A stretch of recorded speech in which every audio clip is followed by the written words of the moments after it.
Hi everyone, and welcome to another episode where we're going to be looking at the pages from the book of Judges. Last time we finished the episode on chapter 8, beginning chapter 9, which is about Abimelech. It concluded last time with this, where neither did the people, talking about the people of Israel, show kindness to the house of Jerubbaal, that's Gideon, according to all the goodness which he had shown to Israel. In the image on the right there are the sons and daughters of Gideon, and in the background on the left hand side of the panel, you can see in the background there's Abimelech standing there, and you can also see Shechem. We'll see a bit more of that in a second. But then as I go down in the next panel, it shows what I was talking about. The people are angry, they're throwing stuff at the sons of Gideon, and then on the right you can see the panel where we see Abimelech, and he is sort of overseeing this situation. The political situation is that Gideon has freed the people of Israel and has liberated them from the oppression of the what they call Midianites, and then basically they say you should be king, and he says no, I won't, I don't want to be king, and he says no to the throne. But it turns out that even though he kind of says no, it's a difficult one in interpretation, because actually Gideon says, no, I won't become king. But then he actually just does become king, basically. He's rich, his children rule over people, and also, as I say, we're introducing Abimelech. Abimelech means my father is king. So Melech is king, Abba, like Jesus prays, Abba Father, Abba Melech, so it's like my father is king. And so he's illegitimate, but evidently possibly his mum named him, my father is king, to give him, a better chance in the world. He reads the political situation here, and he sees that the Israelite people are becoming a bit annoyed with Gideon's sons, 70 sons ruling over them, but particularly the Canaanite people are obviously annoyed about that too. So he thinks, well, he puts forward, as we're about to see, this argument of being lesser of two evils. So in Shechem, he goes to the leaders. Here I've got the Canaanite people in the town, and he's approaching like a lord, and it's like one of his mother's brothers, so it's like his uncle or something like that. And he's like a local, basically, like I say, he's like a lord or something. He's like a chief man, or a head of a household. So he's like the head of the household of his mother. It's essentially what I've done him as. He's there. He's got his purple. He's to represent that he's a Canaanite, but also that he has some wealth. On his to the right of him, as you look at it, is his bodyguard bloke, this bold guy, and he'll become relevant as we go forward. You can't see my cursor, but so yeah, he's there. The other guy will become somewhat relevant too, this lord, and you can see in the foreground these two men are basically wrestling, and the people in the background are kind of like gambling and betting on the and stuff. So some of them are cheering, some of them are like no, and that's what's happening. You see in this close-up of this lord dude that he's got a necklace which is the Ashura. It's got a picture of Ashura on there, and so Abimelech talks to him, and he sort of says go ahead, talk to everybody. That's so I used this wrestling match as a device for having all the people gathered together in order for Abimelech to talk to them, and so it says all the family of his house of his mother's father. That's who was there. He says, please speak in the ears of all the men of Shechem. And basically this is his lesser of two evils pitch. is it better for you that all the sons of Jerubbaal, Gideon, who are 70 people, rule over you, or that one rule over you? Remember, I am your brother. So he's like, I'm your flesh and blood. And so they're like, yeah, it would, it wouldn't be too much of a political shift, but it would be in our favour. And so the people go out, and so in the middle panel you can see the people walking around telling people. It says his mother's brothers spoke of him in the ears of all the people of Shechem.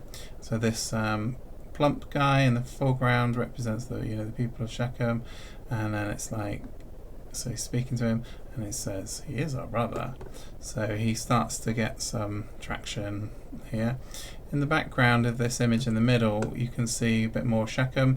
You can see this oak that Abraham went to. So it's in the story in Genesis with Abraham. And underneath the oak is this white pillar, and that's one that was erected by Joshua, and that's in the book of Joshua, where he gets them to swear that they'll follow God and everything. Shechem was kind of like the key city at the time when Joshua was conquering the land.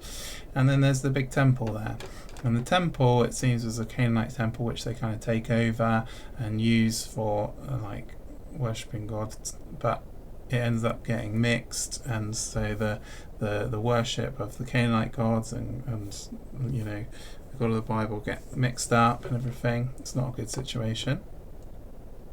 And you can see Mount Gerizim in the background and some of the city and stuff, and it's all drawn from the archaeological examples. Now, oops, there we go. Go to the top.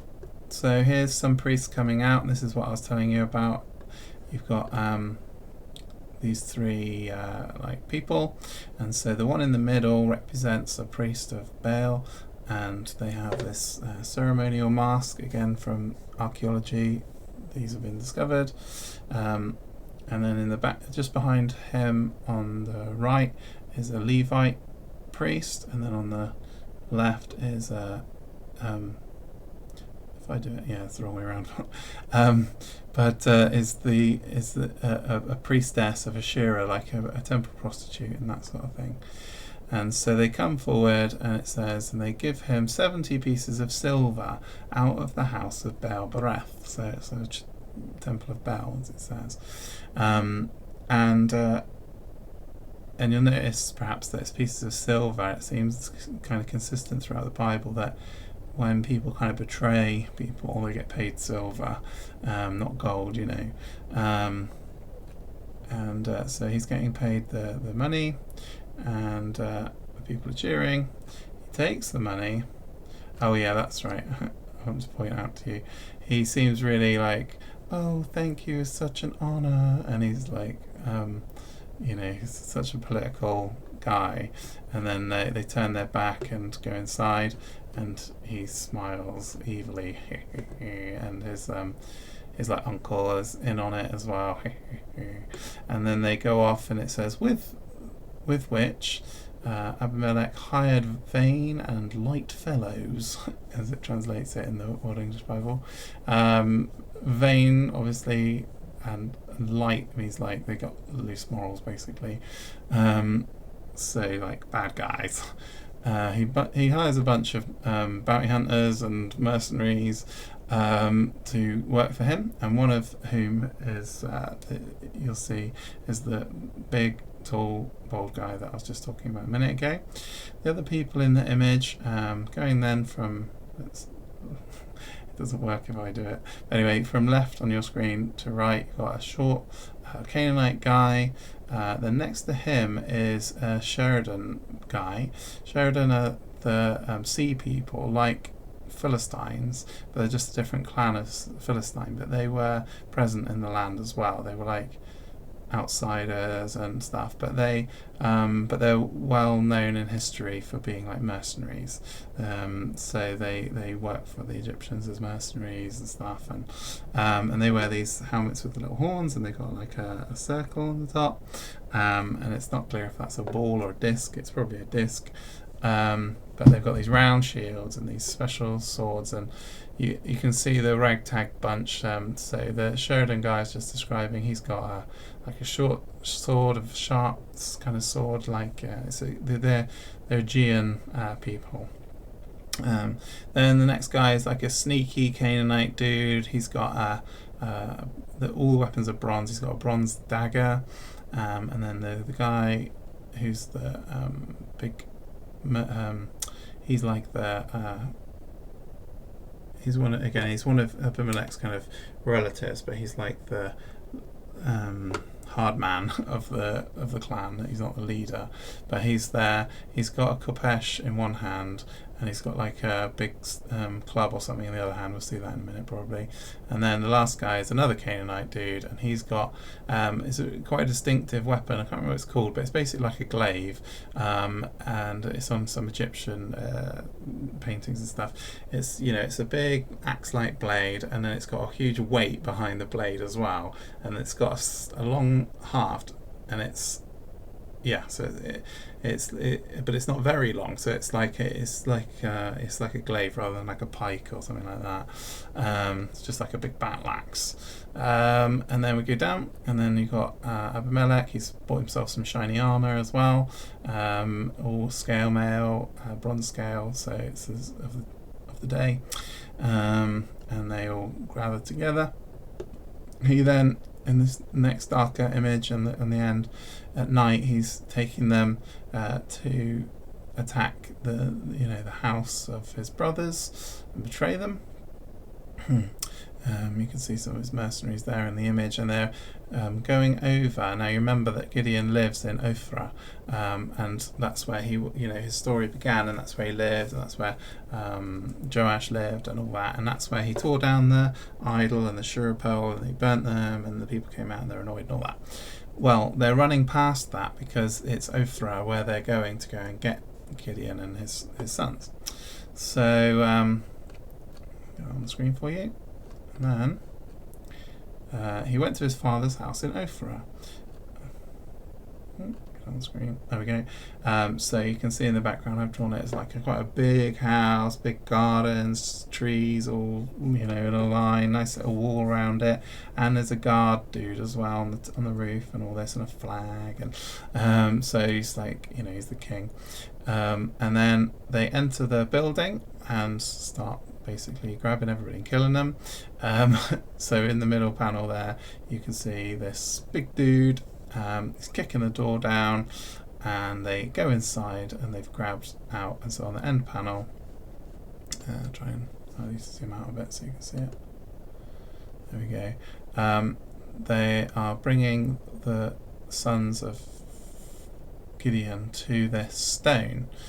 And if you look carefully, the stone, this altar that they are going to use, is like a flat stone, but the rocks that it's constructed out of are basically the smashed up pieces of the Baal. So they're using like this statue of Baal, as the reclaimed rocks or whatever for the statue. And then so we'll conclude there. Next time we'll begin with Abimelech killing off his 70 brothers. So it's a bloody one. Be prepared for that. And we'll see you next time. If you're watching on YouTube, like and subscribe. And if not, you want to join us on Patreon, you can get other videos there currently about the Gospel of Matthew, and follow along there as well. Thanks for watching.